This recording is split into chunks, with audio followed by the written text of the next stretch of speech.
Hello friends, આજે આપણે બનાવીશું ના કલાકો સુધી સૂકવવાની કે ના બાફવાની ઝંઝટ વગર અને એક નવી ટ્રીક સાથે બટેટાની વેફર બનાવીશું, જેના લીધે તમારું કલાકોનું કામ મિનિટોમાં થઈ જશે અને ટેસ્ટમાં તો તમે જે પેકેટની વેફર ખાતા હોય ને એ જ રીતની લાગે છે અને ખૂબ જ ટેસ્ટી અને ક્રન્ચી એવી બને છે.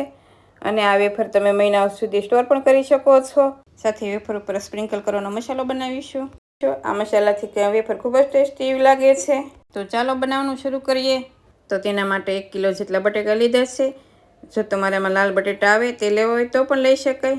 તો બટેટાને મેં સારા પાણીએ ધોઈ કોરા કરી લીધા છે. હવે આ રીતે બધા બટેટાની સાલ ઉતારી લઈશું અને બટેટા આ રીતના મીડિયમ સાઇઝના અને થોડા કઠણ હોય એ રીતે લેવાના, એટલે વેફર છે એવી સારી એવી બનશે. હવે આ રીતે બધા જ બટેટાની સાલ ઉતારી તેને આપણે 10 મિનિટ માટે ઠંડા પાણીમાં રાખીશું, એટલે વેફર છે એકદમ સફેદ સફેદ બનશે. તો હવે 10 મિનિટ જેવું થઈ ગયું છે. તો હવે આ રીતે સ્લાઇસર લઈ આપણે તેની સ્લાઇસ કરીશું. જો તમારે મોટી સ્લાઇસ કરવી હોય તો આ રીતે આડું રાખવાનું, અને જો નાની સાઇઝ કરવી હોય તો તમે ઊભું પણ રાખી શકો છો. તમારે જે રીતની રાખવી હોય તે પ્રમાણે રાખવાની. હવે આ રીતે આપણે બધી સ્લાઇસ કરી લઈશું. અને જો તમે વધારે ક્વોન્ટિટીમાં વેફર બનાવતા હો અને 2 થી 3 બટેટાની આ રીતે સ્લાઇસ કરી તેને ઠંડા પાણીમાં એડ કરતી જવાની, એટલે વેફર છે તે લાલ નહીં થઈ જાય. અને જો આપણે આમ જ રાખીશું તો તે લાલ થઈ જશે. એટલા માટે જો તમે વધારે બનાવતા હો તો થોડી થોડી આ રીતે સ્લાઇસ કરતા જવાની અને ઠંડા પાણીમાં એડ કરતા જવાની. હવે આ રીતે આપણે બધી સ્લાઇસ થઈ ગઈ છે. આ સ્લાઇસ છે એકદમ પતલી એવી જ રાખીશું. જો આ રીતે પતલી એવી રાખીશું એટલે વેફર છે એકદમ ક્રન્ચી એવી બનશે. તો હવે બધી સ્લાઇસને આપણે એકદમ ઠંડા પાણીમાં એડ કરી દઈશું અને 15 થી 20 મિનિટ જેવું ઠંડા પાણીમાં રાખીશું. જો તમારી પાસે વધારે ટાઈમ હોય તો તમે આખી રાત માટે પણ રાખી શકો છો, પણ અત્યારે હું ઇન્સ્ટન્ટ બનાવી રહી છું એટલે હું 15 મિનિટ જેવું ઠંડા પાણીમાં રાખીશ. તો હવે સ્લાઇસ પલળે ત્યાં સુધીમાં આપણે વેફર ઉપર સ્પ્રિંકલ કરવાનો મસાલો પણ બનાવી લઈએ. તો એક બાઉલમાં 1/2 સ્પૂન ચાટ મસાલો, 1/2 સ્પૂન ચંચળ પાવડર, સાથે 1/2 સ્પૂન લાલ મરચું પાવડર એડ કરી સારી રીતે મિક્સ કરીશું. તો મસાલા વેફરનો મસાલો પણ બનીને તૈયાર છે. તો આ બાજુ વેફર પણ સરસ રીતે પલળી ગઈ છે. તો 15-20 મિનિટ જેવું થઈ ગયું છે. તો હવે આને 2 થી 3 વાર જ્યાં સુધી ચોખ્ખું પાણી નીકળવાનું સ્ટાર્ટ ન થઈ જાય ત્યાં સુધી આપણે તેને ધોઈ લેવાની છે. તો આને પહેલાં 2 થી 3 પાણી આપણે ધોઈ લઈએ અને આ રીતે ધોવાથી તેનો સ્ટાર્ચનો ભાગ છે એકદમ નીકળી જશે અને આ બટેકાની વેફર છે એકદમ સરસ એવી સફેદ સફેદ બનશે.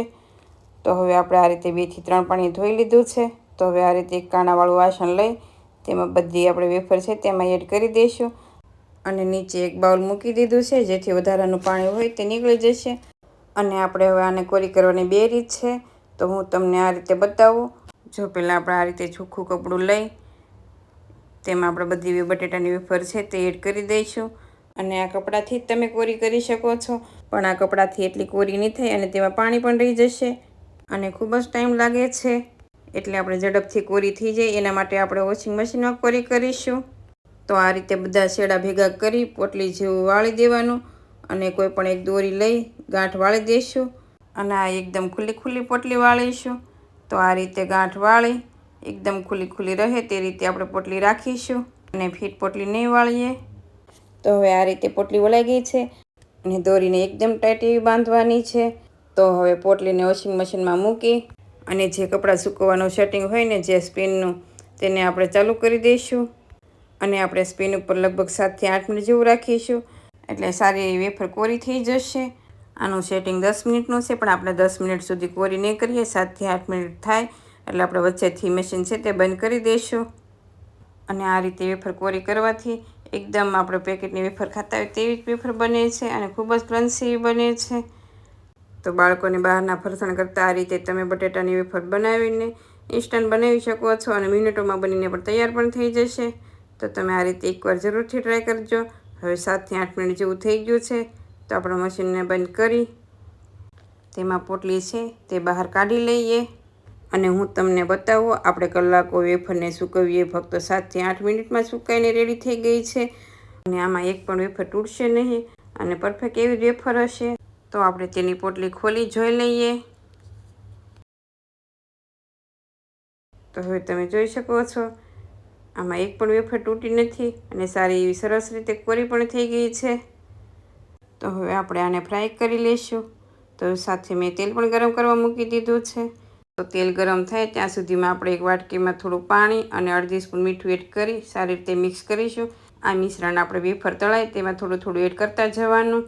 તો હવે તેલ પણ ગરમ થઈ ગયું છે. તેલ એકદમ ગરમ હોવું જોઈએ. અને હવે ગેસની ફ્લેમ હાઈ રાખી તેમાં બટેટાની સ્લાઈસ એડ કરીશું. અને બટેટાની સ્લાઈસ એડ કરી ગેસની ફ્લેમ મીડિયમ રાખી દેવાની. અને ગેસની ફ્લેમ મીડિયમ રાખી આ ક્રિસ્પી એવી થાય ત્યાં સુધી તેને થવા દઈશું. તો વેફર છે એ સારી એવી ક્રિસ્પી એવી થઈ ગઈ છે. તો આપણે એક ડીશમાં તેને એડ કરીશું. આ વેફરમાં બિલકુલ તેલ ન રહે અને એકદમ કોરી અને ક્રિસ્પી એવી બને છે. એ જ રીતે આપણે આ રીતે બધી વેફર તળી લઈશું.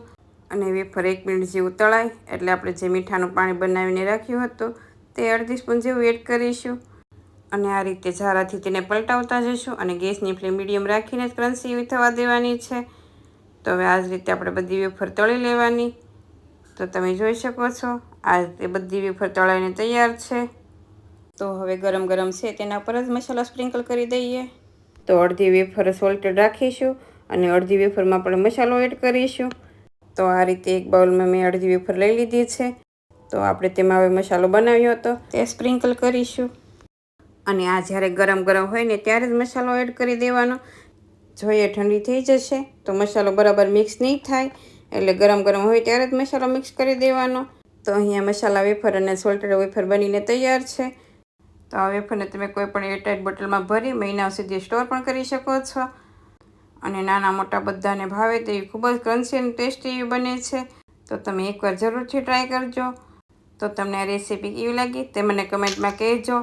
અને જો તમને રેસીપી ગમતી હોય તો વિડીયોને લાઇક કરજો, શેર કરજો અને મારી ચેનલને સબસ્ક્રાઈબ કરજો. Thank you for watching.